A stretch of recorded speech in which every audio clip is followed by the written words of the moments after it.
Hello दोस्तों नमस्कार। Political science learning में आप सभी का स्वागत है।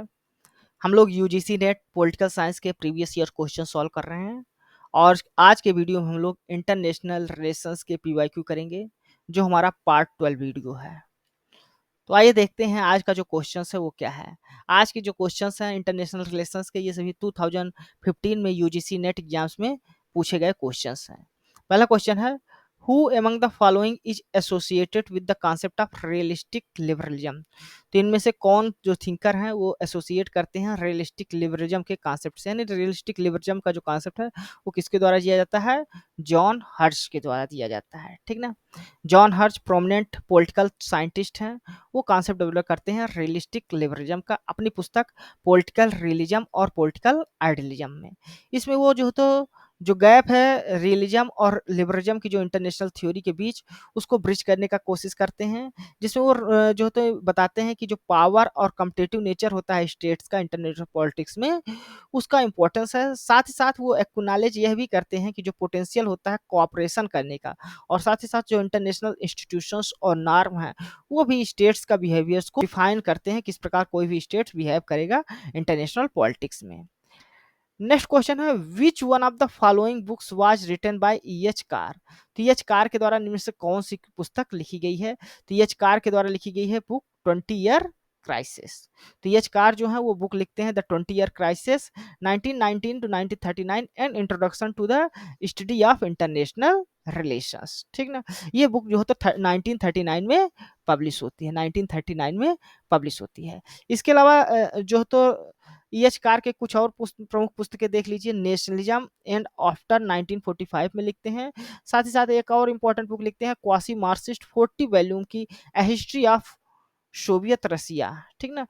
जिसमें 1950 से 1978 के जो सोवियत रसिया की हिस्ट्री है उसको इसमें लिखने की कोशिश करते हैं। 14 वॉल्यूम में ये पब्लिश होती है।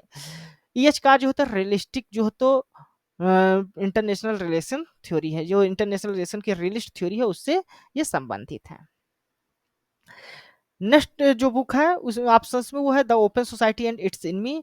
इसके जो ऑथर है वो कार्ल प्रॉपर है। ठीक ना। कार्ल प्रॉपर लिखते हैं 1945 में। इस बुक में वो कार्ल प्रॉपर जो है तो प्लेटो, हीगल और मार्क्स को ओपन सोसाइटी का एनमी के रूप में प्रदर्शित करते हैं। ये 2 वॉल्यूम में पुस्तक पब्लिश होती है। पहले वॉल्यूम में प्लेटो के नाम से है और दूसरी जो सेकंड वॉल्यूम है the open society and its enemy, इसमें हीगल और मार्क्स के बारे में लिखा गया है। ठीक ना। नेक्स्ट जो बुक ऑप्शन में थी वो पॉलिटिकल रियलिज्म और पॉलिटिकल आइडियलिज्म थी, जो लिखी जाती है जॉन एच हर्ट्ज के द्वारा। ये 1951 में पब्लिश होती है, जिसमें वो इंटरनेशनल रिलेशंस में रियलिस्टिक लिबरलिज्म का जो कॉन्सेप्ट है उसको वो देते हैं। ठीक ना। जिसमें वो बताते हैं कोई भी स्टेट जो है तो दोनों रियलिस्टिक अप्रोच और लिबरल जो अप्रोच है दोनों से प्रभावित होता है कुछ हद तक। ठीक ना। नेक्स्ट बुक थी ऑप्शन में the realities of American foreign policy, जिसको लिखा जाता है जॉर्ज एफ केनन के द्वारा, और ये बुक पब्लिश होती है 1954 में। इसमें जो है तो यूएस की जो पॉलिसी है containment policy during the cold war, उसके बारे में एनालिसिस किया जाता है।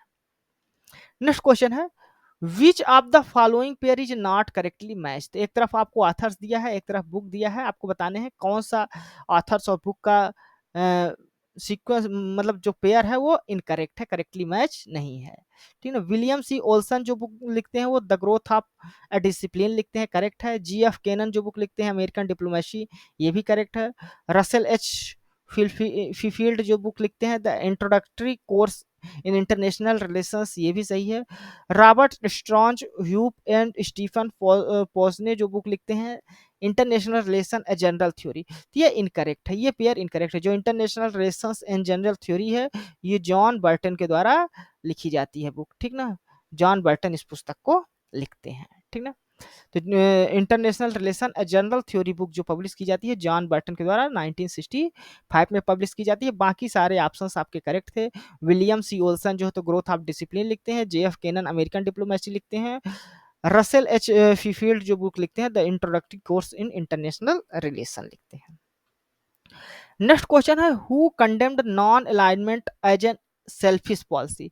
तो नॉन अलाइनमेंट जो पॉलिसी है इंटरनेशनल रिलेशंस की, जो नॉन अलाइनमेंट मूवमेंट है उसको सेल्फिश पॉलिसी कौन बताता है? तो उसको बताते हैं स्क्वार्च इनबर्ग, स्क्वाजेनबर्ग बर्गर बताते हैं। ठीक ना।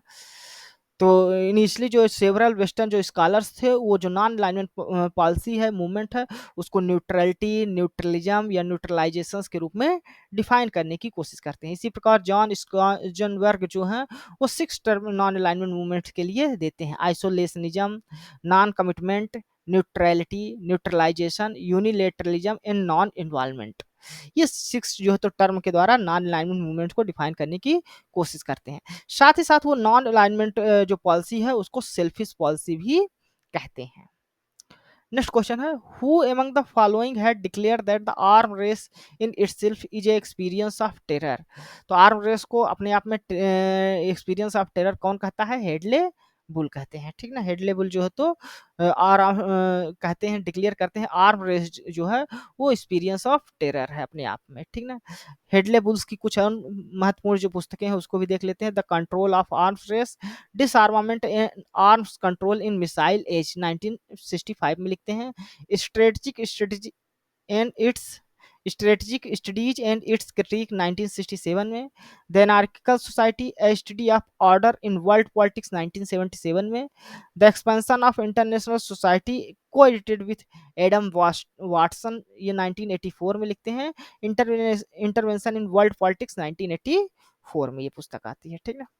नेक्स्ट क्वेश्चन है, which of the following countries was the part of recently concluded P5+1 nuclear agreement argument, ठीक ना।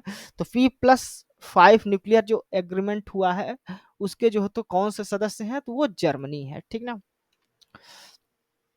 तो P+1 जो रेफर करता है यूएन सिक्योरिटी काउंसिल के P5 जो तो 5 परमानेंट मेंबर्स को रिप्रेजेंट करता है, जिसमें आते हैं चाइना, फ्रांस, रसिया, यूके और यूएस। और 1 को जो है वो +1 जो है तो वो जर्मनी है, ठीक ना।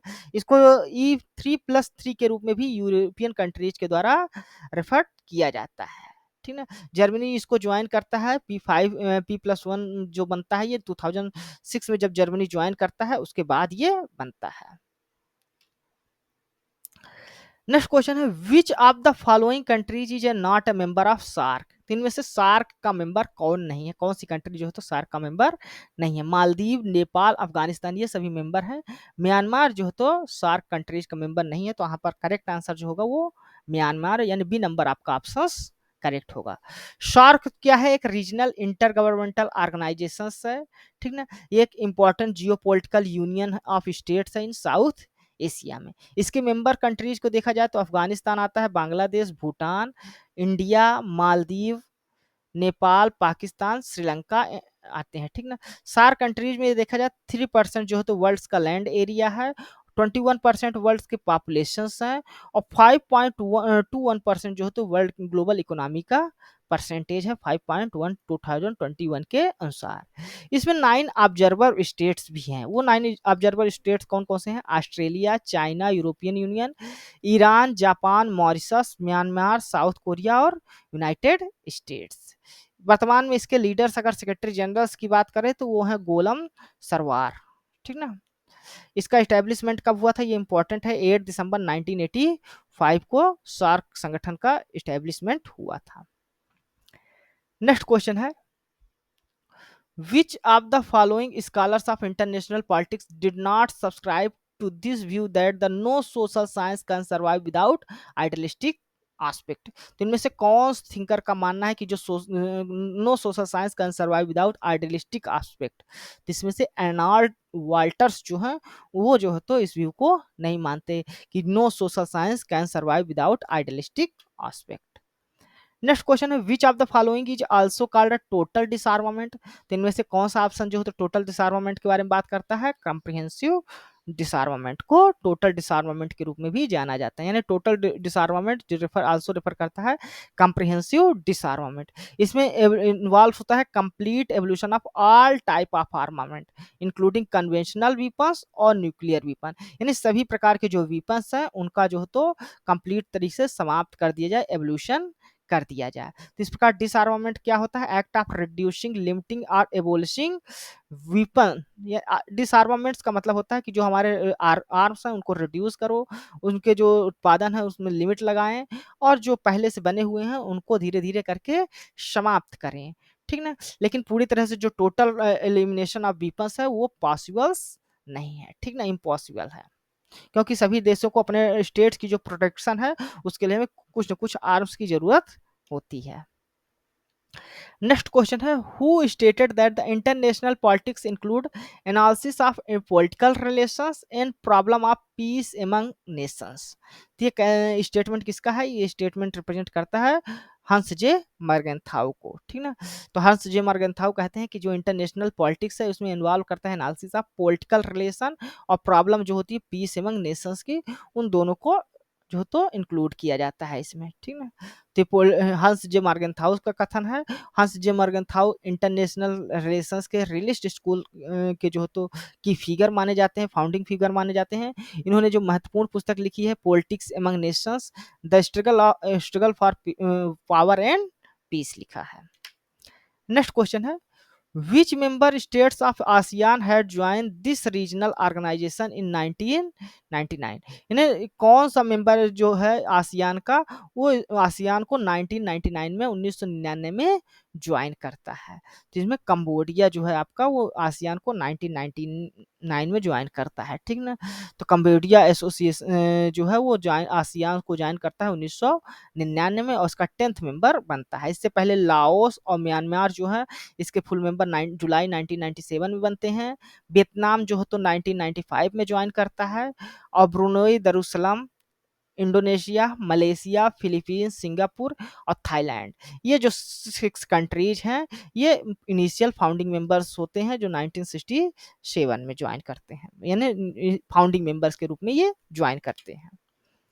तो धन्यवाद दोस्तों, ये था हमारा इंटरनेशनल रिलेशंस के पीवाईक्यू का पार्ट 12 वीडियो, जिसमें 2015 के यूजीसी नेट के क्वेश्चंस थे। तो यह वीडियो आपको कैसा लगा है अपने कमेंट्स के माध्यम से मुझे जरूर बताइएगा। साथ ही साथ आप हमारे इस वीडियो को लाइक करें, हमारे इस चैनल को सब्सक्राइब करें ताकि जो इस तरह की वीडियो हैं वो आप तक पहुंच सके। धन्यवाद, थैंक यू।